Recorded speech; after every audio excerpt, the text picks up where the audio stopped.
L'art n'a pas de frontières, la preuve en images dans le Haut-Verdon, avec André Bélanger, originaire du Québec, et présente sur le territoire depuis quelques mois, et Benjamin Garnero du Haut-Verdon.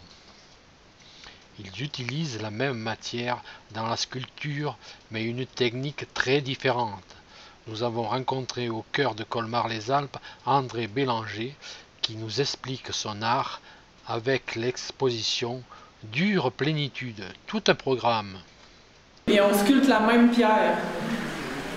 C'est stéatite et serpentine. La stéatite, c'est la pierre qui est communément appelée pierre à savon. D'accord, d'accord. Je ne sais pas si vous connaissez. Pas vraiment. Ça se trouve où, ça? Partout autour du globe. Partout dans le monde entier, quoi. Dans le monde, oui.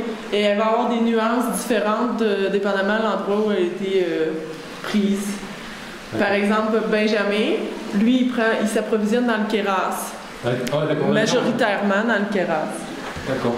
Et les miennes, mes pierres, serpentine et stéatite, viennent d'un gisement au Québec. Du talc très très tendre, surtout la stéatite, une des premières à avoir été sculptée par l'homme. Là, Benjamin et moi, on travaille différemment. Lui, pour ses grosses œuvres comme ça, il utilise la disqueuse, par exemple, et autres outils électriques pour dégrossir. Et ensuite, il va descendre avec des outils toujours plus fins. Mais lui, il termine avec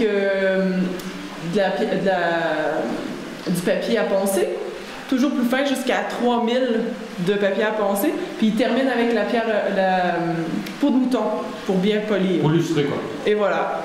Moi, je commence directement avec le marteau et le clou. C'est tout à la main. J'utilise aucun outil électrique. Mais à la fin, je vais poncer moi aussi avec le papier à poncer, mais moins que Benjamin. Je vais me contenter d'un certain degré de ponçage et je vais terminer avec une légère couche d'huile de lin. C'est ça qui fait ressortir la couleur de la pierre. Ah ouais, qui fait le brillant et va ressortir les nuances de la pierre. Et voilà. D'accord.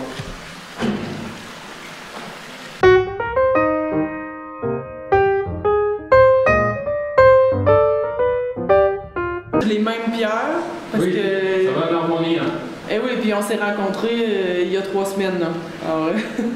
Alors, vous êtes rencontrés sur le territoire? Oui.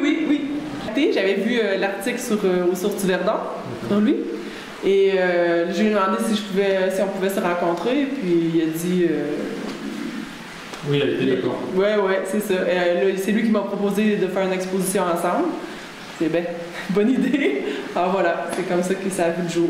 C'est Benjamin, ça? Oui, c'est sa plus récente. Elle s'appelle Wall. Et on peut constater son style, si on veut. Il avait tendance à faire ça depuis le début, depuis ses premières pièces, à laisser une partie brute. Et on voyait que la démarcation était vraiment nette, la partie brute puis la partie polie, comme si la partie polie émergeait de la partie brute de la pierre. Et maintenant, on voit sur ces dernières pièces qu'il a commencé à jouer davantage avec cet effet-là. Oui, l'aspect brut apparaît aussi sur les aspects lisses, quoi. Et voilà. On est un peu du relief. Son style se définit encore plus par rapport à son utilisation de ces effets-là.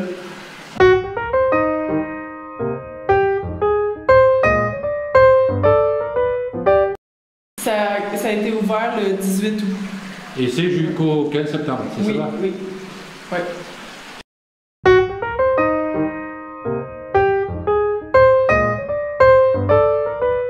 Une belle occasion de rencontrer des gens.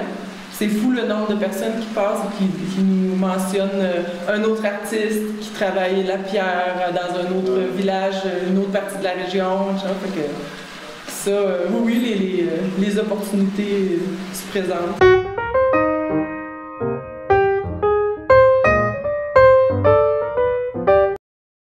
Ma carrière, je m'imaginais qu'il y aurait des périodes de production et des périodes de diffusion, mais c'est toujours mélangé. Ouais. Je me suis fait poser la question récemment à savoir si le fait d'être multidisciplinaire, c'était pas un peu étourdissant. C'est une peintre qui m'a fait le commentaire, qui m'a dit « Ah, moi, je pourrais pas passer d'une chose à l'autre, ça me distrairait. » Puis moi, j'ai dit « Non, moi, c'est l'inverse. À un moment donné, je m'en dans la peinture, là, je sais qu'il faut que je laisse ça de côté. Je vais sculpter un peu, ça me fait du bien, ça me rafraîchit les idées. Fait que quand la pierre commence à résister un peu, ah non, je reviens à autre chose.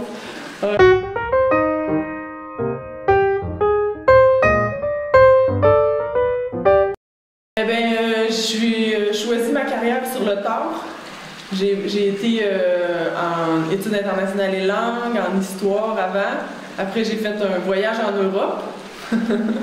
Et puis, c'est à ce moment-là que j'ai décidé que je voulais retourner aux études, mais vraiment pour avoir seulement les techniques de base.